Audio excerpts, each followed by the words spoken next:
मा विद्विषावहै। ओम शांति शांति शांति। আজ আমরা একত্রিত হয়েছি এমন এক মহান দেশনায়কের অবদান স্মরণ করতে, যিনি তার আদর্শ, জাতীয়তাবোধ এবং ভারতের অখণ্ডতার প্রশ্নে নিজের জীবন উৎসর্গ করেছিলেন। তিনি হলেন ভারত কেশরী ডক্টর শ্যামাপ্রসাদ মুখার্জি। আজ তার ১২৫তম জন্ম শতবর্ষ আমরা সাড়ম্বরে পালন করছি। তার জন্ম শতবর্ষে আমাদের কলেজের অধ্যক্ষ ডক্টর সত্যজিৎ ঘোষ মহাশয়কে তার মূল্যবান বক্তব্য রাখতে অনুরোধ জানাচ্ছি। আজ ১২৫তম জন্মদিবস, ১২৫ পূর্ণ হলো, ১২৬তম জন্মদিবস। উনি আমাদের কলেজে প্রায় ১.৫ কিলোমিটারের মধ্যেই জন্মগ্রহণ করেছিলেন ৬ জুলাই ১৯০১। ওনার জীবন নিয়ে বলতে গেলে এত সময় লাগে, সেটা শত পরিষ্কার প্রায় অসম্ভব। ওনার জন্যই আজকে আমরা পশ্চিমবঙ্গে শান্তি বসবাস কলকাতা বিশ্ববিদ্যালয়, যে বিশ্ববিদ্যালয় এখনো আমাদের কলেজে রয়েছে সর্বসংস্কৃত উপাচার্য এবং স্বাধীনভাবে দেশের সম্পূর্ণ রক্ষা করার জন্য এক মিশন এক বিধান, এই সকল আত্মবলিদান। এই বিষয়ে বিস্তারিত করার জন্য আমাদের বিশেষ ১৯০১ সালের আজকের দিনে কলকাতার ভবানীপুরে ডক্টর শ্যামাপ্রসাদ মুখার্জি জন্মগ্রহণ করেছিলেন। আজ তার জীবন এবং কর্ম সম্পর্কে আরো বিস্তারিত বহু অজানা কথা জানার জন্য আমাদের মধ্যে আমরা পেয়েছি আজকে আমাদের সভার প্রধান বক্তা, বঙ্কিম সরকার কলেজের সংস্কৃত বিভাগের সহকারী অধ্যাপক জুলন কৃষ্ণ মন্ডল মহাশয়কে। স্যারের আরেকটি পরিচয়, তিনি এবিএসআর এর স্টেট এক্সিকিউটিভ কমিটির মেম্বার এবং কলকাতা ডিস্ট্রিক্টের ট্রেজারার। আমি স্যারকে অনুরোধ জানাচ্ছি ওনার বক্তব্য পেশ করার জন্য। স্যার।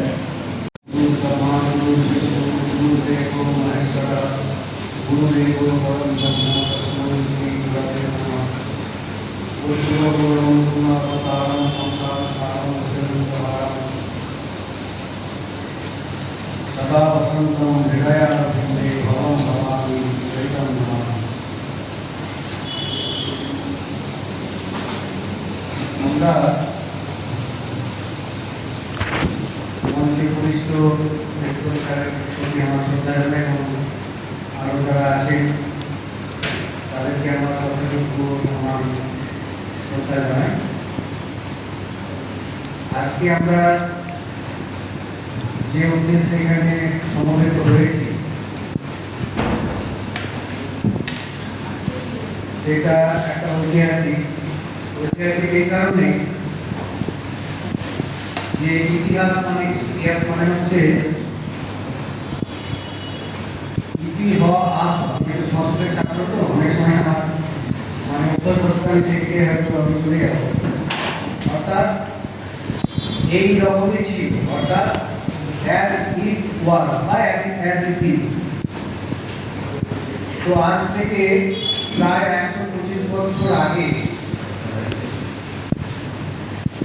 শ্যামাপ্রসাদ মুখার্জি নামে এক ব্যক্তির আবির্ভাব ঘটেছিল এবং তার পরবর্তী সময়ে ৫২ বছর বয়স অবধি তার যে কর্মকাণ্ড সেইটা এতদিন আমাদের কাছে মানে সহজ কথা বলতে গেলে চাপা দিয়ে রাখা হয়েছে। তো যাই হোক, সত্য তো কখনো চেপে রাখা যায় না, সময়ের কোনো না কোনোভাবে সেটা আমাদের সামনে আসে। তো যাই হোক, ১ বছর পরে ১৯৪৭ সালে আমাদের দেশ তথাকথিত স্বাধীন হয়েছে। এতদিন আমরা কি জেনে আসতাম যে আমরা ইংরেজদের হাতে পরাধীন ছিলাম। এতদিন আমাদেরকে তাই জানানো হয়েছিল, কিন্তু সত্যি কি তাই? আমাদের পরাধীনতার ইতিহাস আরো অনেক বেশি। আমি সেই বিষয়ে আর যাচ্ছি না। পরবর্তীকালে যখন পড়াশোনা করে জানলাম, তখন এই বিষয়গুলো জানতে পারলাম। ইতিহাসের বইয়ে সেইভাবে শ্যামাপ্রসাদ মুখার্জির নাম কখনো জানতেও পারিনি। পরবর্তীকালে যখন বড় হলাম, তখন সেটা আস্তে আস্তে জানতে পারলাম। তো যাই হোক, দেরি করে হয়েছে, কিন্তু হয়েছে। তো সেই সূত্রে আমরা আজকে এখানে মিলিত হয়েছি। তার জীবন সম্বন্ধে আমরা চর্চা করার জন্য, তার দর্শন সম্বন্ধে আমরা জানার জন্য। আমি যে এমন কিছু খুব একটা বেশি জানি তা কিন্তু নয়, আপনারা যেমন আমি অনেক তাই এখন জানার চেষ্টা করছি আরো ভালোভাবে। ছাত্রবর্তে একটু জানার চেষ্টা করেছিলাম। তো এই যে তিনি জন্মেছিলেন 1901 সালে আজকের দিনে, আমি প্রথমে তার একটা জীবনের একটা মাত্র ছোট পরিচয় দেব। তারপরে আমাদের যে ভারতীয় পরম্পরা, অর্থাৎ মূলত আমার মানে সংস্কৃত সাবজেক্ট, কিন্তু আমার স্পেশাল পেপার ছিল দর্শন, আর তার বিশেষ করে ছিল বেদান্ত। তো সেইখানে কোনো বিষয় প্রমাণ করতে গেলে মানে প্রমাণ, প্রমেয়, প্রমাণ, এই তিনটে নিয়ে তো আমাদের মূল ইয়ে। তো বেদান্তে প্রমাণের কি? বেদান্তে প্রমাণের হচ্ছে ব্রহ্ম, এবং সেখানে ব্রহ্মের পরিচয় দেওয়া হয়েছে।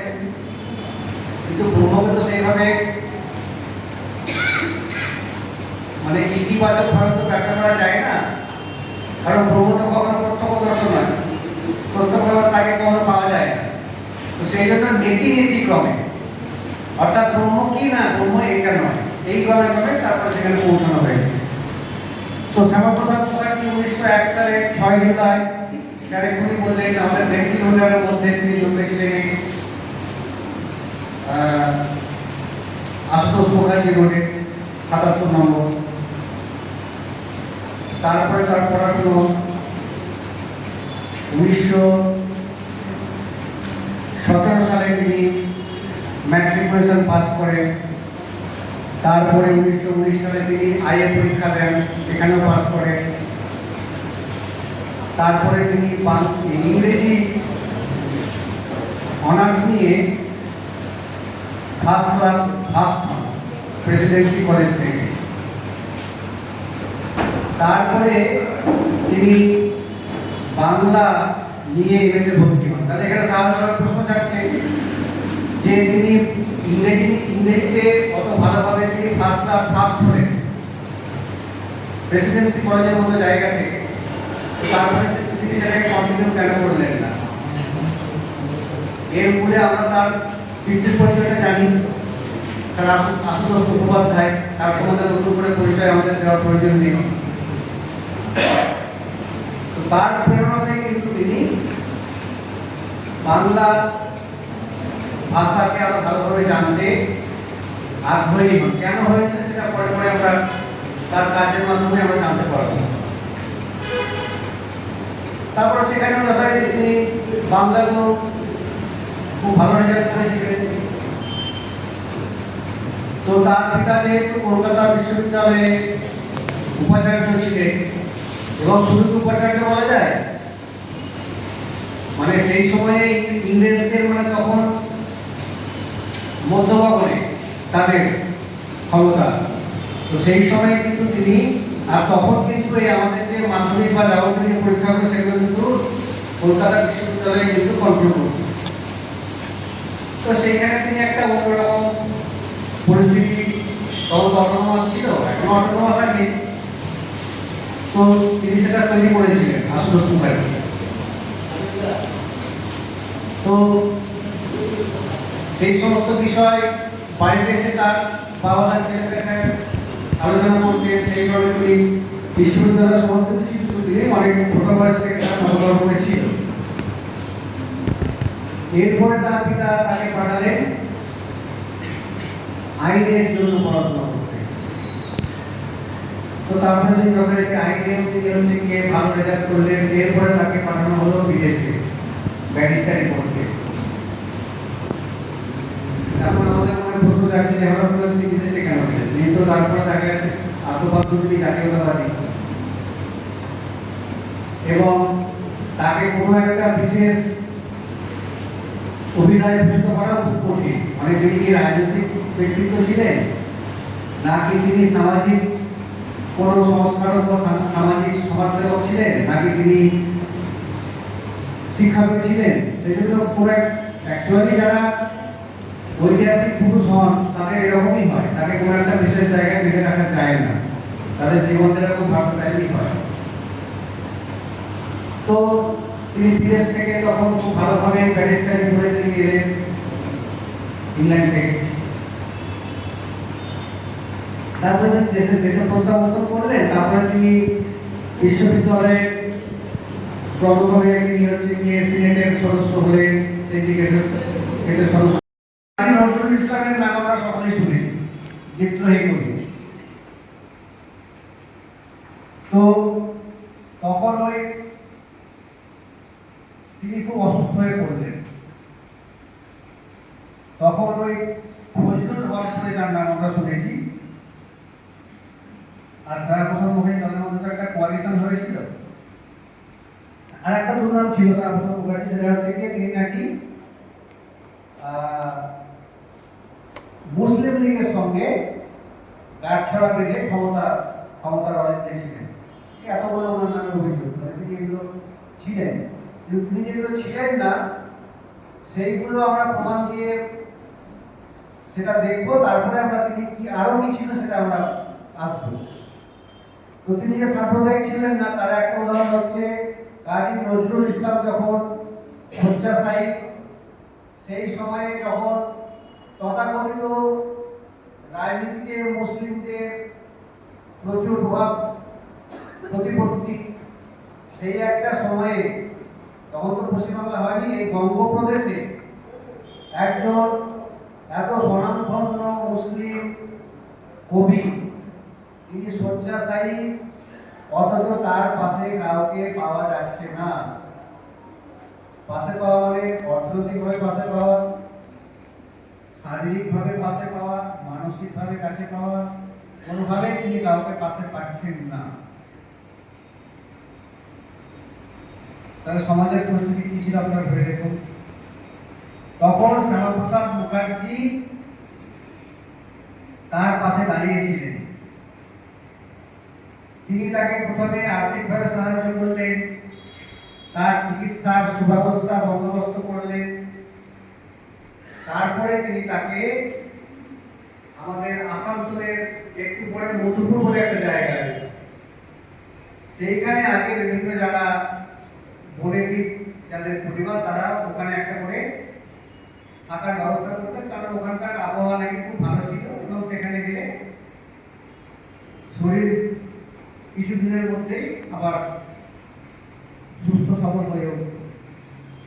তো প্রাথমিকভাবে তিনি কাজী নজরুল ইসলামকে চিকিৎসা করিয়ে সেখানে তিনি পাঠিয়ে দিলেন তার জায়গায় মধুপুরে, এবং সেখানে তিনি আস্তে আস্তে সুস্থ হয়ে উঠলেন।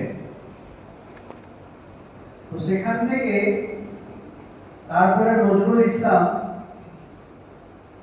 তাকে একটা পত্র লিখলেন। এটা কোনো বানিয়ে বলছি না, আমার কাছে পত্রটার ফিজিক্যাল কপিও আছে। তিনি সেখানে কি বলছেন? বলছেন, শ্রীচরণে সুখ, আমার সশ্রদ্ধ প্রণাম করুন, গ্রহণ করুন। মধুপুরে এসে অনেক রিলিফ অ্যান্ড রিল্যাক্সেশন অনুভব করছি। মাথার যন্ত্রণা অনেকটা কমেছে, জিহ্বার জড়ত্ব সামান্য কেটেছে।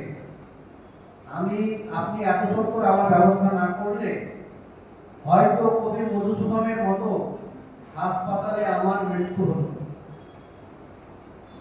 এখান থেকে আমরা একটা চিত্র দেখতে পাচ্ছি যে তিনি কি বললেন, যে হয়তো মাইকেল মধুসূদনের মতো, অর্থাৎ তখনকার সমাজটা কিছুটা ভেবে দেখুন একবার, যে মাইকেল মধুসূদনের মতো, মধুসূদন দত্তের মতো কবি, তিনি কিন্তু মাইকেল কেন হয়েছিলেন?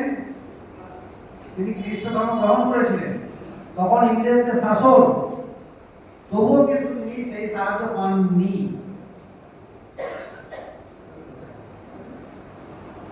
তো এটা দেখুন, এই দুঃখটা কিন্তু তার কথায় ফুটে উঠছে। আমার স্ত্রী আজ প্রায় 5 বছর পঙ্গু হয়ে শয্যাগত হয়ে পড়ে আছে। বুঝে দেখুন, উনি নিজে অসুস্থ, ওনার স্ত্রী শয্যাগত, তাও কাউকে বাসা পাননি। তথাকথিত মুসলিম তখন বার বাড়ানো। আমি কাউকে ছোট করছি না, সমাজটা দেখানোর জন্য বলছি। ওকে অনেক কষ্টে এখানে এনেছি।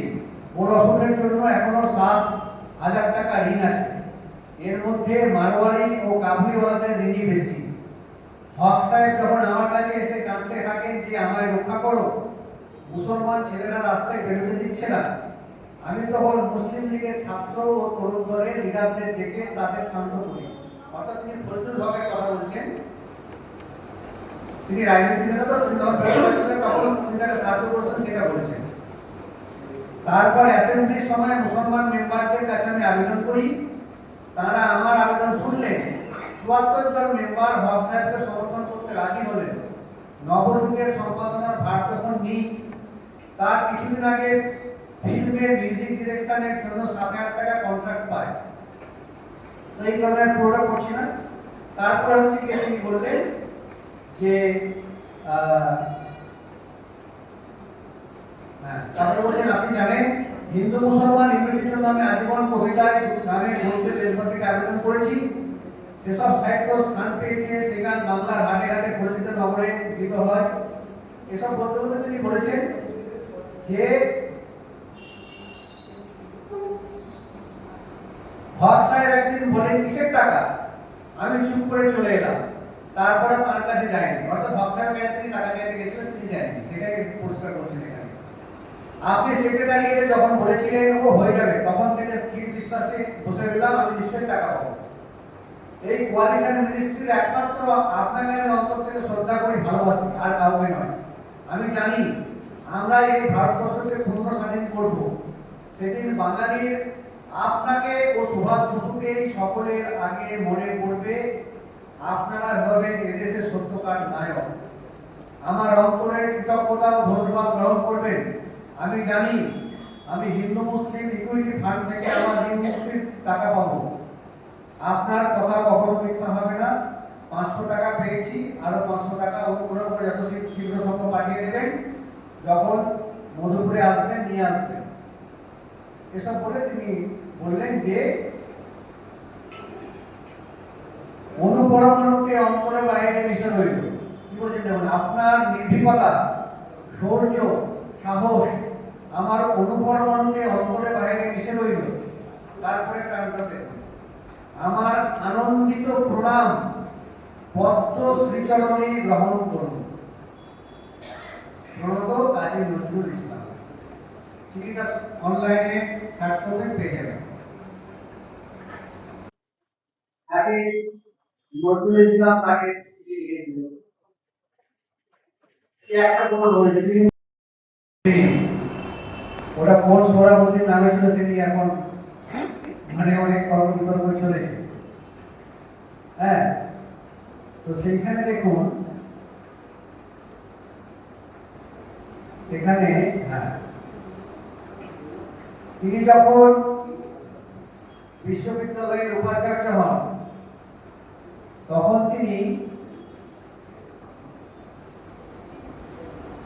হাসান শহীদ সুরাবর্তী, ঠিক আছে, সেই হাসান শহীদ সুরাবর্তী কে ছিলেন না, আমরা যে সুরাবর্তী আমাদের যে অবিভক্ত বাংলার যে প্রধানমন্ত্রী ছিলেন, পরবর্তীকালে যার নেতৃত্বে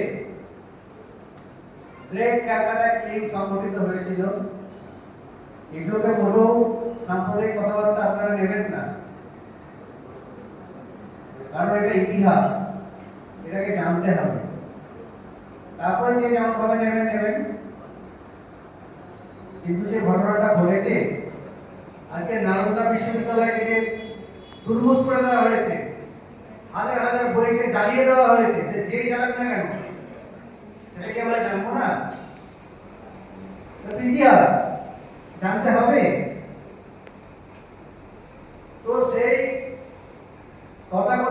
প্রধানমন্ত্রী হোসেন সোহরাওয়ার্দী, তার সম্পর্কিত দাদা, তার নাম হচ্ছে হাসান শহীদ সোহরাওয়ার্দী, তিনি তাকে, তার কাকা আর কি, তো তিনি তাকে decor professor of comparative art এটাতে নিযুক্ত করেছিলেন কলকাতা বিশ্ববিদ্যালয়ে। তাহলে তিনি কি সাম্প্রদায়িক ছিলেন? ছিলেন না কিন্তু। আর নাম্বার 3, আমরা একটা এখন ন্যারেটিভ শুনছি যে তিনি নাকি মুসলিম লীগের সঙ্গে কোয়ালিশন করে ক্ষমতা দখল করেছিলেন। মোটেও না। ফজলুল হক তখন প্রজা পার্টির নেতা ছিলেন এবং যখন দেখা গেল যে কংগ্রেস কোনো আগ্রহ দেখাচ্ছে না এবং এই ক্ষমতা যাতে সাম্প্রদায়িক হাতে চলে না যায়, সেই জন্য তিনি ফজলুল হকের সঙ্গে কোয়ালিশন করে বাংলায় একটা অসাম্প্রদায়িক সরকার তৈরির চেষ্টা করেছিলেন। পরবর্তীকালে ফজলুল হক তিনি তার পার্টির বিজয় ঘটিয়েছিলেন মুসলিম লীগের মধ্যে, সেটা ঠিকই, কিন্তু শ্যামাপ্রসাদ মুখার্জি যখন কোয়ালিশন করেছিলেন তখন কিন্তু ফজলুল হক মুসলিম লীগে ছিলেন না। এই ন্যারেটিভ গেল। আর একটা ন্যারেটিভ হচ্ছে তিনি নাকি কলকাতা বিশ্ববিদ্যালয়ের উপাচার্য থাকাকালীন কোন একটি ছাত্রকে ইউনিয়ন জ্যাকে স্যালুট করেননি বলে তাকে গ্রেফতার করেছিলেন। আচ্ছা, এই তথ্যটা আমরা কোথায় পাই? একটা তথ্য যখন আমি পরিবেশন করি, আমি যে বললাম যে তিনি মুসলিম মানে বিরোধী ছিলেন না, আমি তো দলিল দিলাম দুটো, আপনারা সার্চ করে দেখুন তার সম্পর্কে কোনো যুক্তি পান কিনা। তো এই যে ন্যারেটিভ যে তিনি হচ্ছে গিয়ে ইংরেজদের দালাল ছিলেন, তার সম্পর্কে কি যুক্তি দেওয়া হয় যে ইউনিয়ন জ্যাককে সম্মান জানায়নি বলে তিনি ছাত্রকে পেট্রাঘাত করেছিলেন, শাস্তি দিয়েছিলেন। এটা মোটেও ঠিক কথা নয়, কারণ এইটা কোনো প্রাইমারি সোর্স ওইটা ইতিহাস বই আমরা পাচ্ছি না। কোথায় পেয়েছি? অনেক পরবর্তীকালে একজন বামপন্থী মানে ইতিহাস লেখক তিনি সেটাকে তার বইয়ে লিখেছেন, কিন্তু ইতিহাস তো তাহলে আমি লিখে দিলে হলো না। আমি যদি বলি এখন যে ভারতবর্ষের প্রধানমন্ত্রী ছিলেন মহাত্মা গান্ধী, সেটা লোক বিশ্বাস করবে? তার সম্পর্কে আমাদের সেটা প্রমাণ করতে হবে প্রাইমারি সোর্স থেকে। তো এই যে ভদ্রলোক লিখেছেন, তার নামটা এখন মনে পড়ছে না, তার কাছে কোনো প্রাইমারি সোর্স ছিল না, নেই, পাবেন না। তো এই হচ্ছে গিয়ে শ্যামাপ্রসাদ মুখার্জি নামে বিভিন্ন হচ্ছে। হ্যাঁ, আর একটা বিষয় হচ্ছে যে তিনি যেহেতু আশুতোষ মুখার্জির পুত্র ছিলেন, সেই জন্য নাকি তিনি কলকাতা বিশ্ববিদ্যালয়ে ক্ষমতার অলিন্দে ঢুকেছিলেন এবং তার পিতাই নাকি তাকে হচ্ছে গিয়ে ভাইস চ্যান্সেলর পদে উন্নীত করেছিলেন। আচ্ছা, এটা কি সম্ভব? প্রথমত দেখুন, 1934 সালে তিনি উপাচার্য হন। কলকাতা বিশ্ববিদ্যালয়ের ইতিহাসে মাত্র 33 বছর বয়স। হ্যাঁ, এর আগে কেউ এত কম বয়সে হতে পারেনি। তিনি কলকাতা বিশ্ববিদ্যালয়ের ইতিহাসে কনিষ্ঠতম উপাচার্য। আর আশুতোষ মুখার্জি তার শরীর ছেড়েছেন কত সালে? 1924 সালে। 1924 সালে যে মানুষটি শরীর ছেড়ে চলে গেছেন, তিনি কি করে 1934 সালে তার পুত্রকে সেখানে স্থাপন করলেন? তাহলে এই ন্যারেটিভও গেল। তাহলে এখন আমরা দেখলাম যে তিনি কি কি ছিলেন না। এখন আমরা দেখব যে তিনি কি কি ছিলেন। তো উনি তো প্রথমে মানে ছাত্র অবস্থার ঠিক পরে তিনি যখন পড়ছেন সেই সময়ে বা কমপ্লিট হবে তার ঠিক কিছুদিন আগে তিনি সিনেটের সদস্য হয়ে যাবেন। তার পরবর্তীকালে তিনি সিন্ডিকেটের সদস্য হন এবং তারপরে আস্তে আস্তে তিনি 1934 সালে সেখানকার উপাচার্য বিবেচিত হন এবং তিনি কাজ করতে থাকেন। তো যেহেতু তার পিতা সেই বিশ্ববিদ্যালয়ে প্রশাসনিক কাজে ছিলেন, সেই জন্য আমাদের তো পরম্পরা কি, আমাদের পরম্পরা যে আমরা শিখি, আমাদের শেখার মূল জায়গা হচ্ছে আমাদের বাবা মার অনেক সাহচর্য থেকে আমরা সেখানে লাভ করি। তো সেইখানে আশুতোষ মুখার্জি যেহেতু প্রশাসনে ছিলেন, তো প্রশাসনের যে টেকনিক্যাল ব্যাপারগুলো অনেকটাই জানতেন, সেই জন্য তার মধ্যে কাজ করা অনেক সোজা হয়েছে। তো তিনি আদ্যপান্ত কিন্তু একজন শিক্ষাবিদই ছিলেন, আর তার কিন্তু অন্য কোনো ইচ্ছা ছিল না। তো উপাচার্য হলেন এবং উপাচার্য তিনি হয়ে তার যে পিতার যে প্রধান কর্তা, তখন তো নাম করেছিলেন রবীন্দ্রনাথ ঠাকুর, তিনি তাকে দৃঢ়ভাবে সাথে যুক্ত করলেন এবং রবীন্দ্রনাথকে যাতে বিশ্ববিদ্যালয়ের সমস্ত নিয়ম পালন করতে না হয়, সেই জন্য তিনি সেখানে বিশিষ্ট অধ্যাপক বলে একটা পদ সৃষ্টি করলেন এবং সেখানে তাকে যুক্ত করলেন। এবং তার পরবর্তী সময়ে রবীন্দ্রনাথকে তিনি আমন্ত্রণ করলেন যে আপনাকে কিন্তু দীক্ষান্ত ভাষণ দিতে হবে, অর্থাৎ যাকে এখন কনভোকেশন বলে। রবীন্দ্রনাথ বললেন যে না, আমি তো ওখানে যাবো না। কেন না, ওখানে তো ইংরেজিতে বলতে হয়, কিছুতে রাজি হচ্ছেন না। তখন বললেন যে যদি বাংলায় আমাকে বক্তব্য রাখতে দেওয়া হয় তবেই আমি যাবো। তখন শ্যামপ্রসাদ বলেছিলেন ঠিক আছে তাই বলুন, কিন্তু আপনি যে বক্তব্য রাখবেন তার যে ইংরেজি যে অনুবাদ সেটা আমাদের দিতে হবে। ঠিক আছে, সেটা দেবো, কিন্তু বাংলাতেই রাখবেন। তো সেইখানে সেটাও কিন্তু ঐতিহাসিক। কলকাতা বিশ্ববিদ্যালয়ের ইতিহাসে এই প্রথমবার সমস্ত প্রথা ভেঙে বাংলা ভাষায় রবীন্দ্রনাথ কি বলছেন দেখুন। বলছেন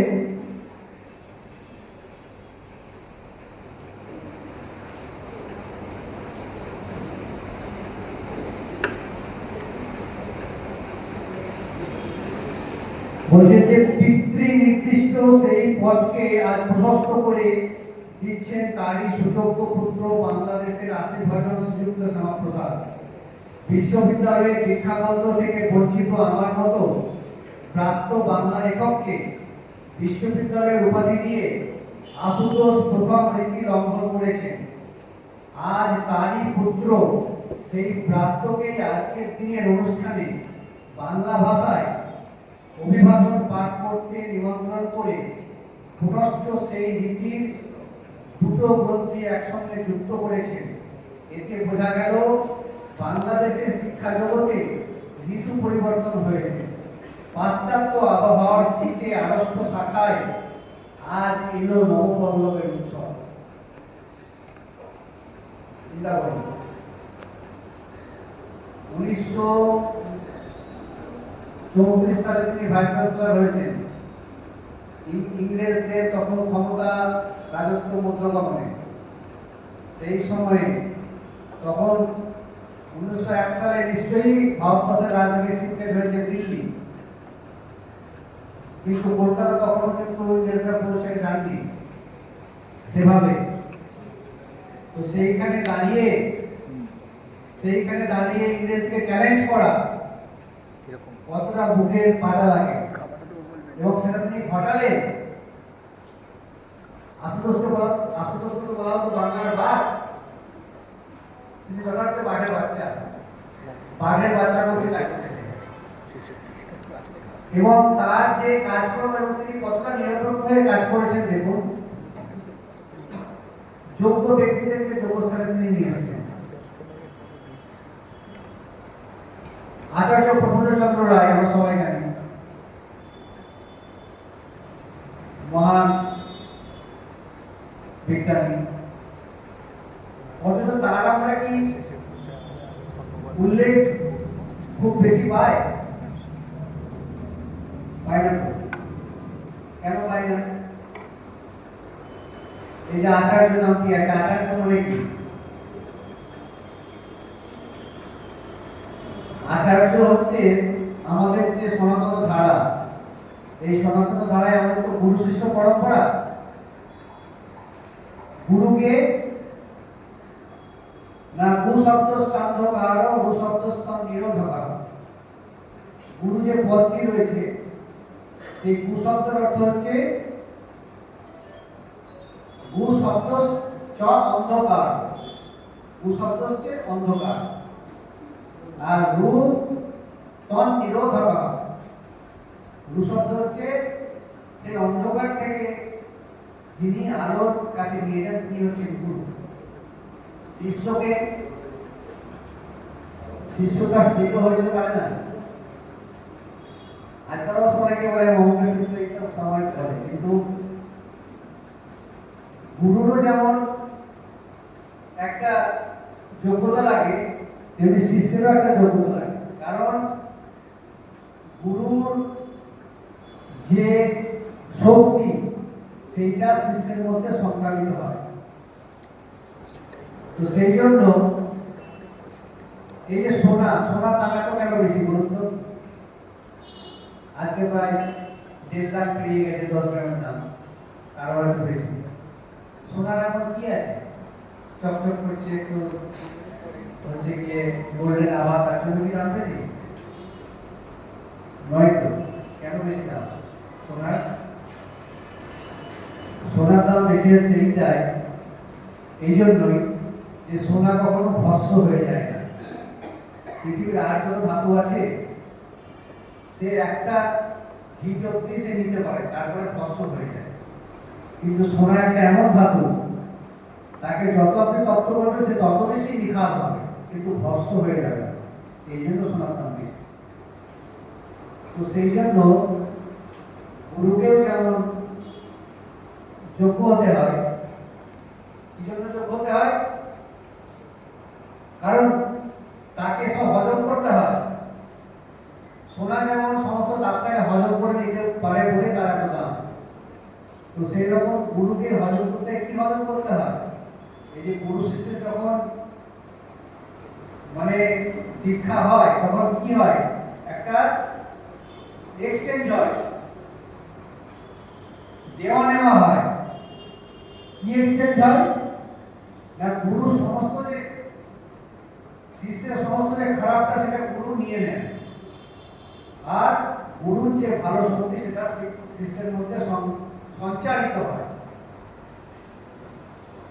তো সেই জন্য হচ্ছে গিয়ে দুজনকে যোগ্য হতে হবে। গুরুর যে তাপ সেটা শিষ্যকে নেওয়ার জন্য তাকে যোগ্য হতে হবে, আবার শিষ্যের যে পাপ সেটা একটা তাপ, সেটাও গুরুকে হজম করার জন্য তাকে যোগ্য হতে হবে। দুই পক্ষেই হচ্ছে গেল। তো শ্যামাপ্রসাদ মুখার্জি কিন্তু সেই ধারায় বহন করছিলেন, এবং তিনি সুযোগ্য পিতার যে সুযোগ্য পুত্র, অর্থাৎ তিনি খালি আশুতোষ মুখার্জির পুত্র এই পরিচয়ে যে তিনি শিক্ষা জগতে অবতীর্ণ হননি, সেইটা আমরা তার পরবর্তীকালে অনেক মনীষীর বক্তব্য পেয়েছি। সেখানে আচার্য প্রফুল্লচন্দ্র তিনি পরিষ্কার করছেন যে বিশ্ববিদ্যালয় পরিচালনার ক্ষেত্রে তুমি বাপকা বেটা হয়ে আছো। তাহলে তিনি কি পার্সিয়ালিটি করতেন? যেমনটা পরবর্তীকালে আমরা বিভিন্ন ন্যারেটিভে পেয়ে থাকি, মূলত বামপন্থীদের কাছ থেকে। তো আমরা কি আচার্য প্রফুল্লচন্দ্রের কথা বিশ্বাস করব? এই যে ফজলুল হক যখন শ্যামাপ্রসাদ মুখার্জির সঙ্গে কোয়ালিশন করার জন্য মনে মনে চিন্তা করছেন, তখন অনেক মুসলিম নেতারা ফজলুল হক সাহেবকে এসে বলছেন যে আপনি শ্যামাপ্রসাদ মুখার্জির সঙ্গে কোয়ালিশন করার কথা ভাবছেন, সে তো হিন্দুবাদী নেতা, সে তো সাম্প্রদায়িক নেতা। তখন ফজলুল হক কি বলছেন জানেন? বলছেন তোমরা ওকে চেনো না, ও আশুতোষ মুখার্জির ছেলে, আমি ওর সঙ্গে বহুদিন মিশছি, তিনি মোটেও সাম্প্রদায়িক নন, জেনে রাখো। অনেক কংগ্রেসী নেতার চাইতে তিনি অনেক বেশি অসাম্প্রদায়িক। তো আমরা কি ফজলুল হকের কথা বিশ্বাস করব, নাকি তথাকথিত যারা পরবর্তীকালে খালি একটি ন্যারেটিভের চাষ করেছেন তার বিশ্বাস করব? আমরা কি বিবেকানন্দের দৃষ্টিকে শ্যামাপ্রসাদকে বিচার করব, নাকি মার্ক্সের দৃষ্টিতে করব? সেই জন্য আমাদের বাংলার পরিচয়, বাংলার এত নাম নবজাগরণের জায়গা কেন বলা হয়? এখান থেকে সমাজ সংস্কার হয়েছে, রামমোহন এসছেন, বঙ্কিমচন্দ্র এসছেন, পরবর্তীকালে বিদ্যাসাগর এসছেন, অনেক এখান থেকে বাল্য বিবাহ, সতীদাহ প্রথা সমস্ত উঠেছে। নারীদের যে শিক্ষায় জোর দেওয়া, সেগুলো পরবর্তীকালে আমরা পেয়েছি। তো বাংলার স্থানটা কেন বিশেষ বলা হলো ভারতবর্ষের মধ্যে? কারণ বাংলা ছিল একটা মুক্ত চিন্তার জায়গা। আচ্ছা, আপনারা তো মানে সবাই তো শিক্ষা জগতের সঙ্গে যুক্ত রয়েছেন, পড়াশোনা করেছেন, বলুন তো সেটা কি সত্যি হয়েছে? এখানে খালি একটা তত্ত্বই খালি মানুষের সামনে আনতে দেওয়া হয়েছে, সবাই সব তত্ত্বটা জানুক, তারপরে যে যেটা নেবে সেটা নেবে। কিন্তু খালি একদিকে একমুখী ব্যাপারটাকে করে দেওয়া হয়েছে, কি ঠিক হয়েছে? আপনারা বিচার করুন। এবারে আর একটা বিষয় দেখুন, যে শ্যামাপ্রসাদ মুখার্জি আদ্যপান্ত একজন শিক্ষার্থী ছিলেন, তার উপরে কিছু ছিলেন না, কিন্তু তাকে রাজনীতির ক্ষেত্রে আসতে হলো কেন? কেন আসতে হলো? কিন্তু আসতে চাননি। তখন সমাজের পরিস্থিতি এমন দিকে এগোচ্ছে যে, আমি অনেক টার্ম এখানে ইউজ করব, এটাকে কেউ সাম্প্রদায়িকভাবে নেবেন না, কারণ এর থেকে আর অন্যভাবে সেটাকে বোঝানো যাবে না। তখন এই যে যুক্ত বাংলা, সেখানে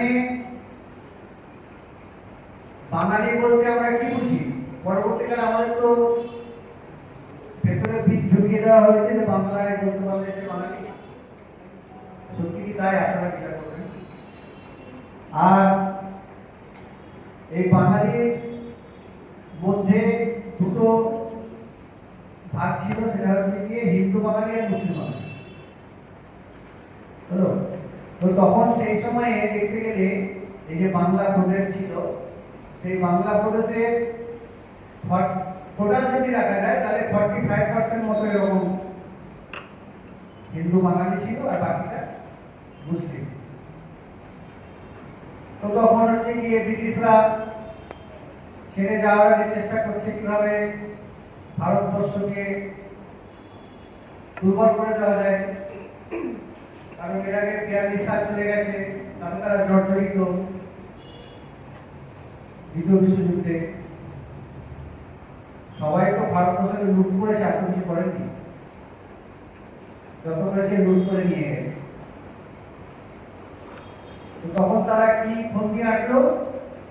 আর তার আগে ম্যাকলেস শিক্ষা ব্যবস্থা আপনারা দেখেছেন,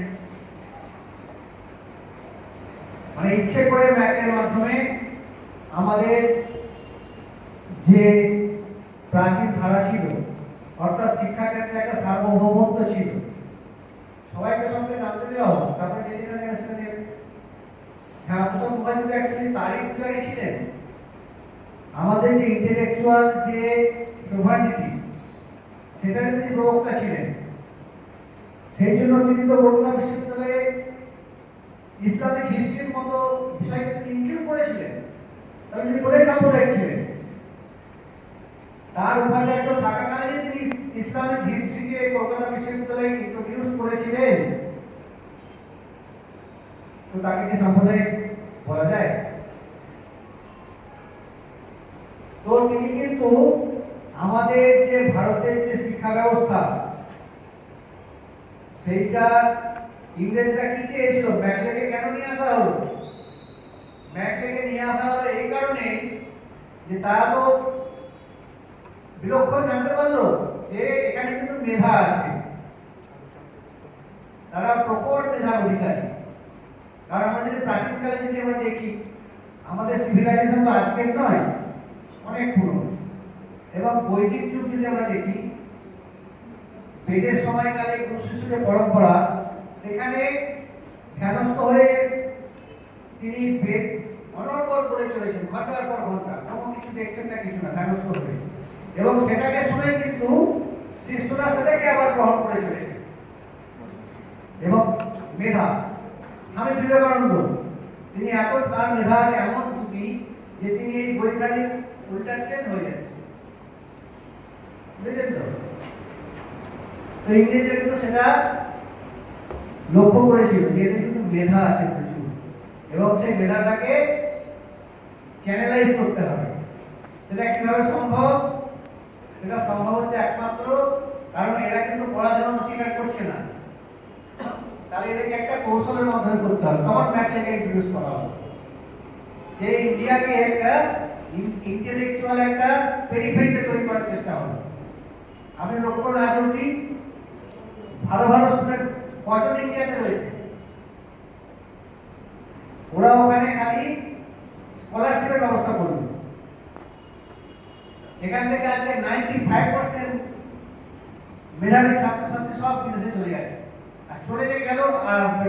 ওখানকার লাইফস্টাইল অনেক হাই আছে, জাতীয়তাবোধ কতজন আছে, থাকবে কি করে? ছোটবেলা থেকে তো তার হৃদয়ে গতি করতে দেওয়া হয়নি। দেশ যে মাতৃকা, এটা প্রথম আমাদেরকে জানতে শিখিয়েছিলেন কে? আচার্য বঙ্কিমচন্দ্র। তারপরে স্বামীজি বারবার বলেছেন, স্বামীজিকে খালি মিসকোট করা হয়, কিন্তু তিনি কি বলেছিলেন? যে গীতা পাঠ অপেক্ষা ফুটবল খেলা ভালো। আর তারপরে কোনো বলেছেন? পুরোটা পড়বেন তো বাড়ি গিয়ে একবার। তারপরে তিনি কি বলছেন? বলছেন যে দুর্বল হৃদয় বা দুর্বল শরীরে গীতা পাঠ করাটার কোনো সার্থকতা নেই। তার জন্য আগে শারীরিকভাবে সবল হও, তার জন্য ফুটবল খেলো, অন্যান্য শারীরিক কসরত করো। শরীর সবল হলে মন সবল হবে, এবং মন যদি সবল হয়, সেই মনে তুমি তখন গীতার মর্মার্থতা ধারণ করতে পারবে। অর্থাৎ গীতা খালি ওই আক্ষরিক পাঠ করে কোনো লাভ নেই, তার মর্মটা যদি নিতে চাও তবেই সেটা আসল নেওয়া হবে, এবং সেটা শরীর এবং মন তার জন্য তৈরি করো, তখন নেবে। এটা হচ্ছে পুরোটা। আর সেখানে একটা জায়গায় কোট করে ছেড়ে দিল, বুঝেছেন তো? তো এই হচ্ছে ব্যাপার। তো যাই হোক, তারপরে হচ্ছে কি শ্যামাপ্রসাদ মুখার্জি তিনি রাজনৈতিক ক্ষেত্রে কেন প্রবেশ করলেন? তিনি যখন দেখলেন যে এরকম দেশ ভাগ আগত, সেখানে মহাত্মা গান্ধী কি বলেছিলেন? যে ধর্মের ভিত্তিতে দেশ ভাগ করতে দেব না, সেরকম ভাগ হলে আমার শরীরের মধ্যে দিয়ে যেতে হবে। কিন্তু বাস্তবে তাই ঘটল? এমন ভাবে দেশ ভাগ করা হচ্ছে, দেখুন উত্তর পূর্বে উত্তর পশ্চিমে একটা অংশ মুসলিম প্রধান মানলাম, ডান দিকে মাঝখানে একটা মোটামুটি বগলের মতো জায়গায়, সেখানে একটা আলাদা মানে কি দেখুন কিভাবে পাকিস্তান আজকে যে জায়গায়, প্রাচীনকালে সেই জায়গায় একটা বৌদ্ধিক জায়গা ছিল, সেখানে পড়াশোনার একটা খুব বড় জায়গা ছিল, সেটাকে ডিসকানেক্ট করছে। তারপরে ডান দিকে যেখানে আমাদের শিল্প সমৃদ্ধ জায়গা, আজকে কলকাতায় তো গুরুত্ব ছিল কেন? কারণ বাংলাদেশ ছিল মাতৃপ্রধান, সেখানে চাষবাস হতো, পাট যাবতীয় সমস্ত সামগ্রী, সেগুলো এনে কলকাতা সেগুলোকে করে একটা ইন্ডাস্ট্রি চলতো, সেই লাইনটাকে কেড়ে দিল। অর্থাৎ ভারতকে অর্থনৈতিকভাবে শেষ করে দিয়ে চলে গেল, এবং ভৌতিকভাবে শেষ করে দিয়ে চলে গেল। আজকে আমাদের যে প্রাচীন পুরুষরা, সে পানিনি থেকে আরম্ভ করে পতঞ্জলি বা আরো যারা আছেন তাদের পড়াশোনা কিন্তু ওই অঞ্চলে, কাশ্মীর এবং তার সারাউন্ড অঞ্চলে। তো একটা সংস্কৃতির জায়গা, পড়াশোনার জায়গা থেকে ভেদ করে পাকিস্তান করে দিল, পশ্চিম পাকিস্তান, আর একটা জায়গা শিল্পের জায়গা, সেইটাকে ডিসকানেক্ট করে, এবং সেটা কিসের মাধ্যমে হলো? ধর্মের মাধ্যমে। এটা কি সেকুলারিজম? এই কথাটা বললে যদি সাম্প্রদায়িক হতে হয়, ওরকম সাম্প্রদায়িক আমরা হতে রাজি আছি। ঋষি অরবিন্দ বারবার বলেছেন, আমরা কি ঋষি অরবিন্দের কথা বিশ্বাস করবো নাকি মার্ক্সের কথা বিশ্বাস করবো? ঋষি অরবিন্দ বারবার বলেছেন, দেশমাতৃকার পূজা করা যদি সাম্প্রদায়িকতা হয়, সেই সাম্প্রদায়িকতা আমি বারবার করতে রাজি আছি। তারপরে সেই কথা পরবর্তীকালে অনেকে সবাই বলেছেন, আমরা সেটাই করব। কারণ ভারত আমাদের জন্মভূমি, ভারত আমাদের সব, এবং তার জন্য আমরা যা কিছু করতে রাজি আছি। তো সাহেব সাহেব যখন দেখলেন যে ধর্মের ভিত্তিতে দেশভাগ হচ্ছে, পুরো দেশটা পশ্চিমবঙ্গ, পূর্ববঙ্গ সমস্ত নিয়ে একটা আলাদা দেশ হয়ে যাচ্ছে, তাতে কি হবে? আজকে যে আমরা এখানে আনন্দ বসে আছি না, একবার চিন্তা করুন তো, কল্পনা করে, স্বপ্ন দেখুন তো, যে আসানসোল অব্দি হচ্ছে গিয়ে পূর্ব পাকিস্তান, তাহলে আপনারা এখানে থাকতে পারতাম আজকে? ইতিহাস কি বলছে? আর ভেবে দেখুন তো, যে পূর্ব পাকিস্তানে হিন্দু সংখ্যা 24 থেকে 30% ছিল, সেখানে আজকে 2% কমে নেমে এসেছে। পূর্ব পাকিস্তান যেখানে বাঙালিদের সংখ্যা 30%-এর কিছু বেশি ছিল, সেখানে আজকে 8%-এ নেমে এসেছে। তাও যারা আছে তারা কম্প্রোমাইজ করে রয়েছে। তো আজকে শ্যামাপ্রসাদ মুখার্জি যদি এই পশ্চিমবাংলাকে আমাদের আলাদা না করতেন, তাহলে আমরা আজকে এখানে বসে তার কথা শুনতে পারতাম না। তো তিনি যখন দেখলেন যে ধর্মের ভিত্তিতে দেশভাগ হচ্ছে, তখন তিনি অনুধাবন করেছিলেন, তার ভিশনটা ক্লিয়ার ছিল যে পরবর্তী দিনে কি হতে যাচ্ছে। তবে তো তিনি দূরদৃষ্টি, তবে তো তিনি যুব পুরুষ, যিনি 10 বছর পরেরটা দেখতে পান। এবং তখন তিনি বোঝালেন যে ধর্মের ভিত্তিতে দেশভাগ হচ্ছে কেন, যে সেই জায়গাটা হচ্ছে অমুক ধর্ম প্রধান লোকজন বাস করে। তাহলে সেই চুক্তিতে যদি ওরকম হচ্ছে, তাহলে হিন্দু প্রধান জায়গায় কেন তাহলে ভাগ আলাদা হবে না? তখন এই যুক্তি তো কেউ কাটতে পারছেন না। তখন জিন্না এবং হচ্ছে গিয়ে শরৎ বোস, শরৎচন্দ্র বসুর অনেক হিস্ট্রিও আছে, বলবেন জানবো। তারা তখন কি করলেন, না ঠিক আছে, তাহলে এইটাকে আটকানোর জন্য একটা আলাদা বাংলা একটা দেশ তৈরি হোক, দুটো একে মিলিয়ে। সেই চেষ্টা হয়েছিল, এবং পরবর্তীকালে সেটা আবার গিয়ে পাকিস্তানে মিশবে, এতদূর অব্দি চেষ্টা হয়েছিল। কিন্তু তারপরে বিভিন্ন উপায়ে শ্যামাপ্রসাদ মুখার্জি, আমি বিস্তারিত যাচ্ছি না, কারণ শ্যামাপ্রসাদ মুখার্জি সম্বন্ধে বলতে গেলে শেষ হবে না, বিভিন্ন ঘটনা ঘটে চলে গেছে। তো তারপর তিনি বিভিন্ন জায়গায় সভা সমিতি করতে লাগলেন, এবং সেই সব করতে করতে করতে তিনি বোঝালেন যে বাঙালি হিন্দুদের জন্য আলাদা একটা জায়গা দরকার, এবং সেটা ভারতবর্ষের মধ্যে দরকার। তাছাড়া কিন্তু একটা জাতি কিন্তু তার অস্তিত্ব রক্ষা করতে পারবে না। কারণ তার আগে আমরা দেখে নিয়েছি, বিভিন্ন দাঙ্গা আমরা দেখে নিয়েছি। তারপরে হচ্ছে কি গ্রেট ক্যালকাটা কিলিং তো দেখতেই আপনারা পেয়েছেন। এতদিন সেই সব ইতিহাস আপনারা নাম শুনলেও মানে একটা অলিখিত একটা হুইপ ছিল, যেসব বলা যাবে না। আরে ইতিহাস বলা যাবে না কেন? অদ্ভুত ব্যাপার, জালিয়ানওয়ালাবাগ যদি বলা যায়, তো তাহলে গ্রেট ক্যালকাটা কিলিং কেন বলা যাবে না? তখন শ্যামাপ্রসাদ মুখার্জি বললেন যে অন্যায়ের প্রতিবাদ করো, প্রতিরোধ করো এবং দরকারে প্রতিশোধ নাও। আমাদের সনাতন শাস্ত্র তাই বলছে। সনাতনের মূল জায়গাটা কি? ধর্ম। ধর্ম মানে রিলিজিয়ান নয়। ইংরেজরা এসে বদমাইশিটা করেছে, ধর্ম মানে রিলিজিয়ান বলে দিয়েছে। সে কখনোই নয়। ধর্মে আমাদের শাস্ত্রে অন্যরকম ব্যাখ্যা আছে। সেখানে বলা হয় যে যা আমাদেরকে ভালো কাজে প্রেরণ করে সেই হচ্ছে ধর্ম। তো সেখানে পরিষ্কার বলা হয়েছে, এই যে যুধিষ্ঠিরকে ধর্মরাজ বলা হয়, তো ধর্মের প্রাথমিক শর্ত কি? যে সত্যি কথা বলতে হবে। তো যখন কৃষ্ণ যখন যুধিষ্ঠিরকে বললেন তুমি গিয়ে বলো যে অশ্বত্থামা হত, ঠিক আছে? কেন বলা হয়েছে? কারণ তাহলে ওরা হতোদ্যম হয়ে যাবে। তোমার হচ্ছে কি, আপনার হচ্ছে কি গৌরবরা। তখন তিনি কি করতে গেলেন? তিনি আমার পাকামি করে বললেন অশ্বত্থামা হত, ছোট করে বললেন যাতে শুনতে কেউ না হয়, ইতি কুঞ্জন। আমার অশ্বত্থামা মারা গেছে, কিন্তু সেটাকে একটা হাতি। তাহলে তিনি কি করলেন?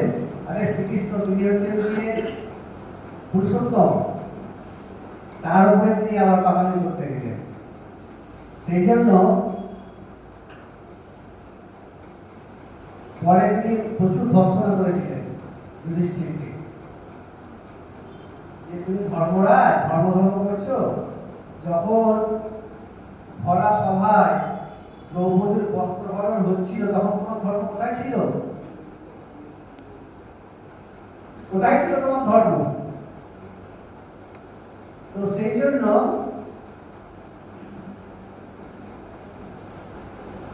ধর্মের ব্যাখ্যা কিন্তু খুব কঠিন। আচ্ছা বলুন তো, এমনিতে কি বলছি? অহিংসা পরম ধর্ম, তাই তো? অহিংসা হচ্ছে পরম ধর্ম। আচ্ছা একটা বাঘ যদি আপনাকে খেতে আসে, আপনি আবার অহিংসা পরম ধর্ম না আমাকে খাও, শাস্ত্রে বলা হচ্ছে সেটাই অধর্ম। তখন ধর্ম কি? তখন ধর্ম হচ্ছে আমাকে নিজেকে আত্মরক্ষা করা, সেটাই হচ্ছে ধর্ম। সেই জন্য ধর্মের সংজ্ঞা কিন্তু অত মানে সরল রৈখিক নয়।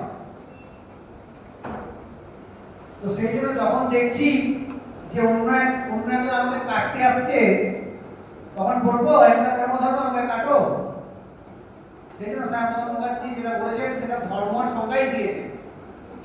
প্রতিবাদ করো, প্রতিরোধ করো, প্রতিশোধ নাও। সেটা আগে থেকে নয়, নিজের রক্ষার্থে।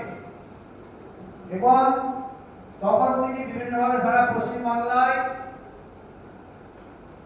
তিনি সবাইকে বোঝালেন এবং তার সঙ্গে অনেকেই যুক্ত ছিলেন সেই সময়। এখন আমরা নাম জানি, রাখাল দাস বন্দ্যোপাধ্যায় থেকে আরম্ভ করে যদুনাথ সরকার এবং তারপরে হচ্ছে আমাদের সুনীতি কুমার চট্টোপাধ্যায়, আরো অনেক নাম করা আছেন। তো তাদের তিনি সহায়তায় বিভিন্ন জায়গায় তিনি সভা সমিতি প্রচার করলেন, মানুষকে বোঝালেন যে কেন দরকার, কি জন্য দরকার। তিনি সেই ভবিষ্যতের যে কি হতে পারে সেটা তিনি বোঝাতে পারলেন এবং সর্বশেষে তিনি সাংবিধানিক ভাবে সেটাকে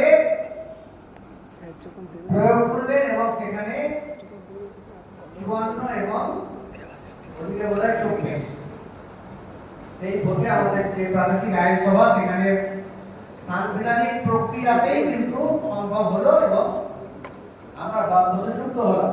শ্যামাপ্রসাদ মুখার্জি কখনো কোনো গায়ের জোরে বা অসাংবিধানিক ভাবে কোনো কাজ করেননি, তিনি করতে পারেন না।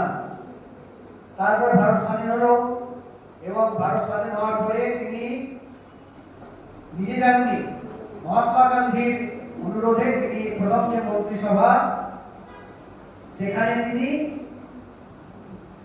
দায়িত্ব পেলেন কি হিসেবে? শিল্প এবং তার যে প্রসার সেই মন্ত্রী।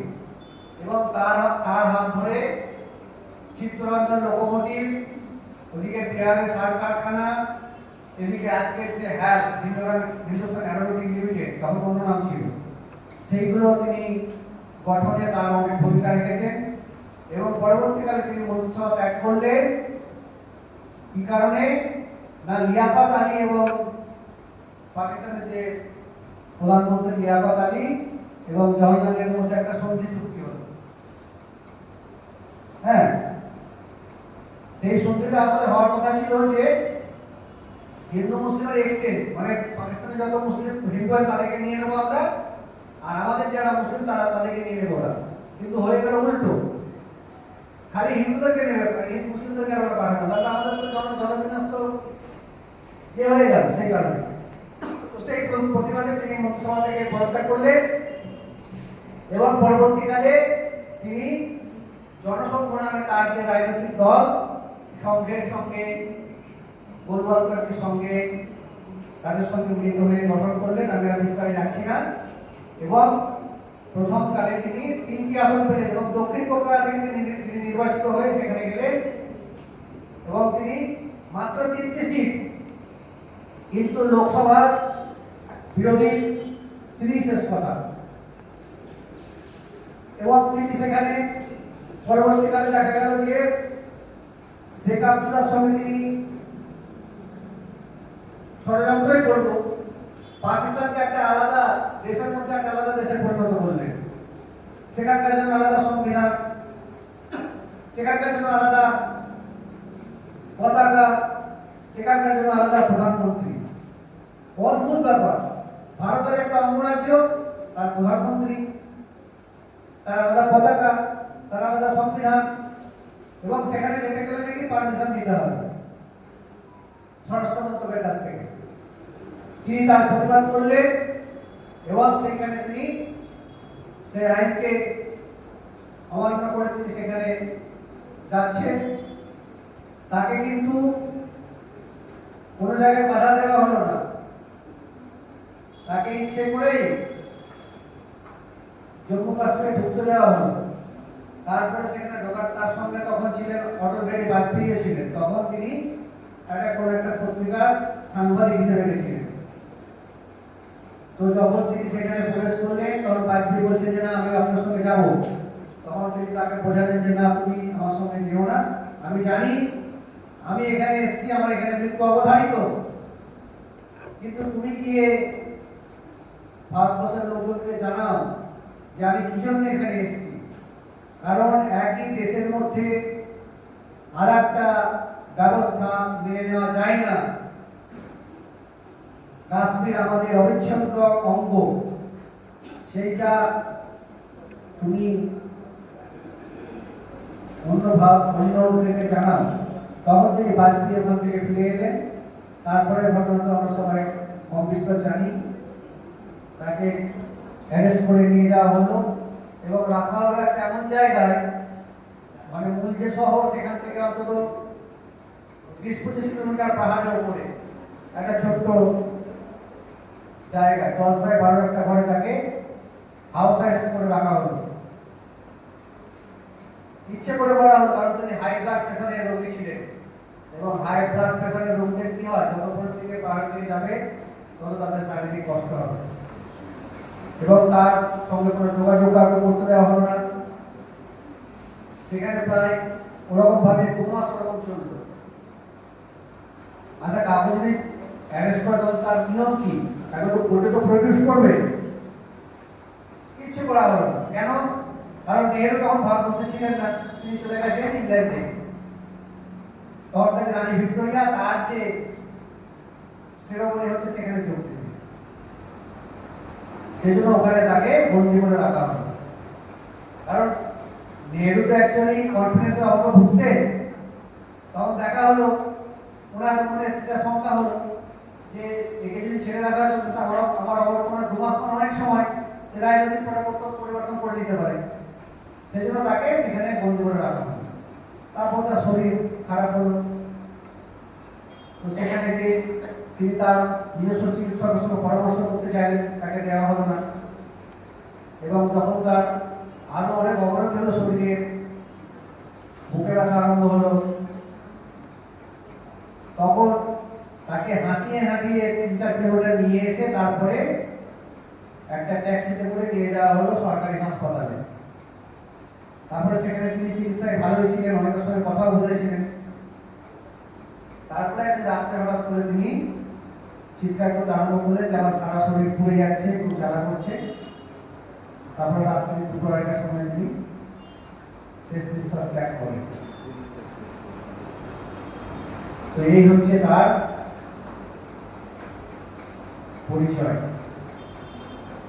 আরো অনেক কিছু বলা যায়, কিন্তু এত ছোট সময় বলা যায় না। এখন আপনারাও তো বোর হচ্ছেন।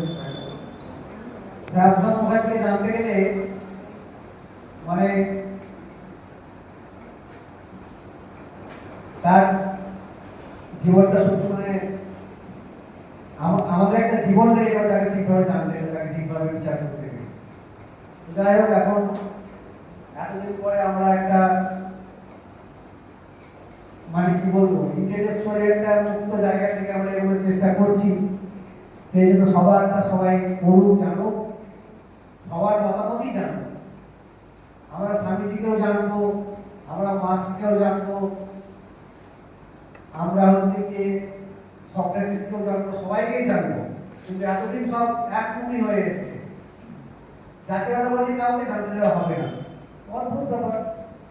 সবাই সবটা জানুক, তারপরে যেটা ভালো মনে করছে গ্রহণ করবে। পুরনো প্রাচীনকে ত্যাগ করে কখনো হয় না। ইতিহাসটা গিয়ে 1757 কেন শেষ হয়ে যাচ্ছে? বাংলার শেষ স্বাধীন হওয়াকে সিরাজগঞ্জ। অদ্ভুত।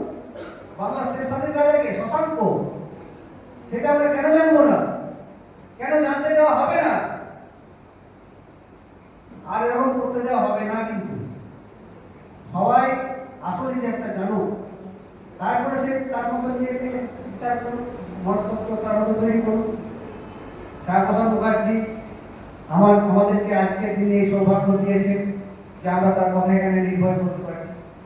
আর আপনারা শুনলেন, সেজন্য আপনাদেরকে অশেষ ধন্যবাদ। সবাই আমার প্রণাম জানবেন। এগুলো আমি আমার বাদ ধর্ম শব্দটা আছে বিরত মনো আনে না, বিরত মনো। আমাদের ভারতীয় সংস্কৃতিতে ধর্ম মানে হচ্ছে ন্যায়। এবং বাবা সাহেব আম্বেদকর যে সংবিধান তৈরি করেছিলেন সেটার মূল বক্তব্য ছিল ন্যায় ফর অল, সকলের জন্য ন্যায়। এবার বিষয় হচ্ছে পাকিস্তান রেজলিউশনটা হয়েছিল 1940 সালে লাহোরে। তখন তারা অংশগ্রহণ করেছিলেন আল্লাহ রস, শোনা যাচ্ছে আল্লাহ রস, সিন্ধের আল্লাহ রস। পাঞ্জাবে বাবা ছিলেন স্যার সিকান্দার খান, ফয়জাল খান। বাংলা শের বাংলা, বদরুল বাংলা এবং আফগান এরিয়ায় খান আব্দুল গাফর খান সেখানে ছিলেন না। বেলুচিস্তানের কোনো প্রতিনিধি ছিলেন না। পাকিস্তান সম্পর্কে মূল বিষয়টা হচ্ছে সেটা আসল দাবি ছিল পশ্চিম উত্তরপ্রদেশ, এখন ইউনাইটেড উত্তরপ্রদেশ, তখন সেটাকে বলা হতো ইউনাইটেড প্রভিন্স।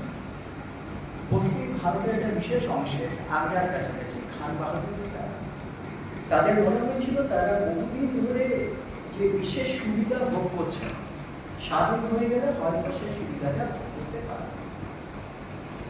এবার এতগুলো ডিফারেন্ট কালচারকে এক জায়গায় আনা হলো একটা লোককে সামনে রেখে। তিনি আরও ধর্মান্ধ ছিলেন না, এবং পাকিস্তান শব্দটা কোথা থেকে এসছে আপনারা প্রায় সবাই জানেন। পাঞ্জাব, আফগান এরিয়া, কাশ্মীর, ইন্ডাস, সেখানে বাংলার কোনো নামগন্ধ ছিল। এইবার সমস্যাটা হলো যে যখনই কারোর হাতে ক্ষমতা আসে বা ক্ষমতা আসার মতো সুযোগ হয়, তখন ক্ষমতার থেকে বিভিন্ন রকম ক্ষমতার কেন্দ্র অপপ্রয়োগ করে। যখন সেটার কোনো সম্ভাবনা ছিল না, সম্ভাবনাটা তৈরি হওয়ার পরে পাকিস্তানের একজন নোবেল laureate, তার নাম বোধহয় ফিজিক্সের সবাই জানেন, আব্দুল সালাম, সূর্যের কোষের পরে উপমহাদেশের সব থেকে প্রতিভাবান ফিজিসিস্ট ছিলেন। তাকে অবনতি বলে বাদ দিয়ে দেওয়া হবে। তারপরে হচ্ছে পুরো বেলুচিস্তানকে বাদ দিয়ে দেওয়া হবে। তাদের সুবিধা দেবো, তাদেরকে আমরা দেবো। সিন্ধের সুবিধাটা নেওয়া হবে তাকে। সোজা কথায় বলতে গেলে পাকিস্তান বলে বর্তমান যে অংশটা আছে, that's a glorified homeland for the Punjabi এবং এর থেকে তাদের আসল সমস্যা। এই এতদিন ধরে যারা সরকারে ছিলেন তাদের যেমন কোনো নির্দিষ্ট আদর্শ ছিল না, তার জন্য কয়েক ঘন্টার মধ্যে সব ভেঙে টেঙে গেল, সব বড় করে গেল, সেসব বলা ঠিক না। এইবার বিষয়টা হচ্ছে যদি আদর্শের ভিত্তিতে কিছু না থাকে তাহলে সমস্যাটা এখানে। আর স্যার যেটা বলেন তার সূত্র ধরে বলতে শুধু ভারতীয় উপমহাদেশে নয়, পৃথিবীর জ্ঞান বিজ্ঞান চর্চার ক্ষেত্রে সব থেকে পুরনো কেন্দ্র ছিল তক্ষশিলা বা ট্যাক্সি। সেটা খ্রিস্টের জন্মের প্রায় 500-600 বছর আগের থেকেই শেখা। চিকিৎসা বিদ্যার ক্ষেত্রে তারাই শেষ কথা। চাণক্য সেখান থেকেই এসেছেন, সামদাম গন্ধর্ব। এবার আমাদের যে সংস্কৃতি সেটা আমাদের আছে। আর এবারে হচ্ছে ইতিহাস আমাদের কি শেখায়। History is an editing. With the help of the same, we can change our future. আমরা অতীতের ভুলগুলো থেকে, অতীতের অভিজ্ঞতা থেকে সেগুলোকে ব্যবহার করে যাতে সেটা এই কাজ করলে এই ভুল হতে পারে, বিপদ হতে পারে, আমরা সেটা পুনরাবৃত্তি করব। আর যেটা বলা হয় এখন সব থেকে, আমরা সবাই শিক্ষক এখানে। শিক্ষার গুরুত্বটা দেশকে বদলাতে গেলে সমাজকে বদলাতে হয়, সমাজকে বদলাতে গেলে কি করতে হয়, শিক্ষাকে বদলাতে হয়। আমি হিন্দিটা তো ভালো জানি না, যেটুকু যা বলা যায়। এবার এবং একটা কথা আমাদের প্রত্যেককে মনে রাখতে হবে যে যখনই এখন দেখা যাচ্ছে বিভিন্ন রং টং অনেকে চেঞ্জ করছে, মানে কিন্তু আসল জায়গাটা হচ্ছে এই রং চেঞ্জ করার জন্য যেটা গুরুত্বপূর্ণ, আমরা সমাজের জন্য কি করছি এই কথাটা ভাবতে হবে। আমাদের চোখের দিকে তাকিয়ে আয়নায় ভাবতে হবে হোয়াট ইজ আওয়ার কন্ট্রিবিউশন। আপনারা সকলে ভালো থাকবেন। জয় পশ্চিমবঙ্গ, জয় ভারত, জয় সন্তোষ।